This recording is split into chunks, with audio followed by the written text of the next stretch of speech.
victims of the 2021 July Unrest in KwaZulu-Natal are speaking out following the release of the report by the expert panel. The panel was appointed by President Cyril Ramaphosa to look at the causes of the unrest. The report made a number of findings and recommendations. SABC News reporter Bongani Gema is in Inanda. Very good morning to you, Bongani. How do the victims feel about what has come out of this report?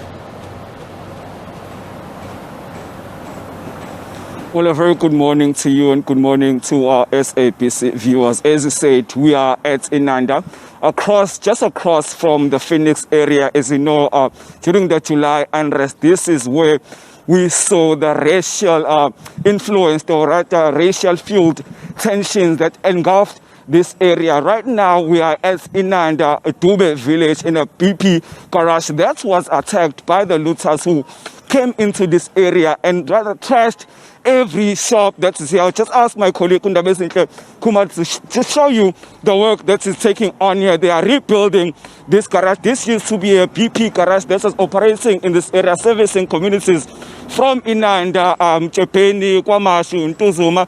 As you can see now, the work has started to rebuild because this was completely shattered, brought to the ground. This was looted and burnt. Other shops also just across to us were also looted. Unfortunately, the work on them has not begun yet. But during the campaigns last year, the election campaigns, we came here when politicians were coming to campaign, promising business owners that we were going to assist them in rebuilding this area. Now, as you said, that the report has come out. We come to this area to talk with the business people and the victims of the unrest to see their reaction after the release of the report by the expert panel. With me, I have the owner of this garage, Baba Usbonelo Mbatha, who's going to be telling us more his feelings now that this report has been released. Mbatha, thank you very much for your time. So the expert panel has released their reports.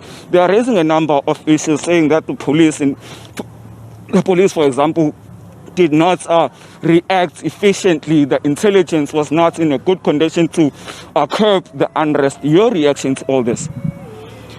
I think it is true. Nothing could be further than the truth. The reality is that indeed we were let down dismally by our police services. One of the things that business people in general cry about in South Africa, and I think it's not too much to ask. We just ask our government to protect us, to protect our businesses, to protect our employees, and to protect the community that we serve. As taxpayers, business people are one of the largest contributors in the tax base in South Africa. And the fuel retail in itself contributes 40% of our pump price goes towards a form of tax in South Africa. Now, we are not asking for much. All we're asking for is accountability, and we're asking for protection. When I pay tax, I do not need to also pay for private security. It's a flawed system when I contribute towards a police service that is meant to protect my business and my family. But over and above that, I still have to pay private security. It is a flawed system, and I think that our government needs to take accountability. And I think if we are to map a way forward towards sustainable future of our businesses, we need to take lessons from the July unrest, implement, because it's about implementation. It's not about talk. I think we've been talking for too long. 27 years we've been talking. 27 years we have been buying on empty promises, zero accountability. And I think it is about time that we hold people to account. In 2020, President Cyril Ramaphosa promised the country promised the country that the ministers will sign performance agreements, yeah? And we are still waiting to see what the outcome of those agreements has been. Has any one minister been taken to task because of failure to deliver? So these are all the issues that I think as a business community we're crying about. Mr. Mbatha, during the South African Human Rights Commission hearing here in Durban, we had the Durban Chamber and the Pietermaritzburg Chamber of Commerce saying that they were really let down by the police, saying that while they were being attacked, the police were nowhere to be seen. You've repeated that sentiment. Have you had, as business people, a chance to sit down with the police and maybe carve a way forward after this? Not really. And I think it is sad. It is sad that the local leadership in our police force have been nowhere to be found. And it is unfortunate. I'll make an example. On the, I can't remember the actual date when it was a matriculants, the results were coming out. Now, at another service station, BP Guamashu, we have thousands of young people that flock into the service station to wait for the results. And one cried to the local police and said, please come, just make sure that there is law and order. Just make sure that we can protect. But sadly, the police were nowhere to be found. And it is sad for me to say this because I don't think that it is something that I should be saying. As a local business person, I have a right to be protected. And that right I will stand for. I haven't read the whole reports. I read parts of the reports. The parts that I read did not mention anything about business people who were affected.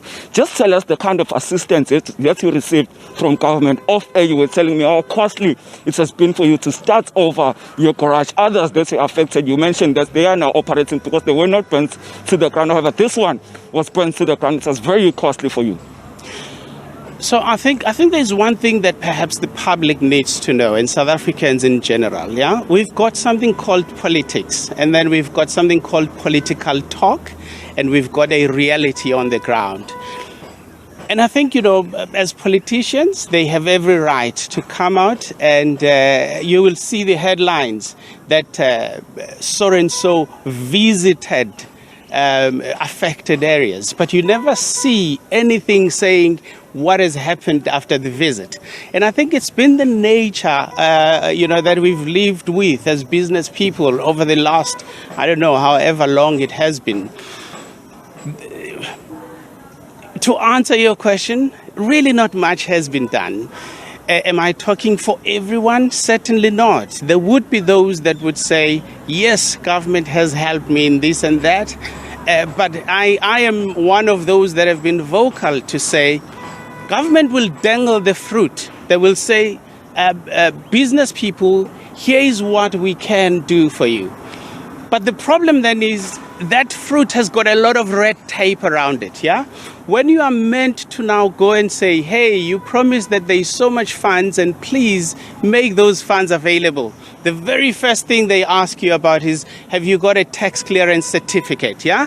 How do you have a tax clearance certificate when you've been looted, when your business has run down, you are in the middle of lockdown, and you have not been operating sustainably over the last 2 years, yeah? So I think that there's just flawed systems. Maybe the intentions are good, but execution thereof, I think, needs to be revised. You cannot dangle the fruit and have the money go back to treasury unspent just because of petty compliance issues when people are hungry, when thousands of people are left unemployed. Thank you very much for your time, sir.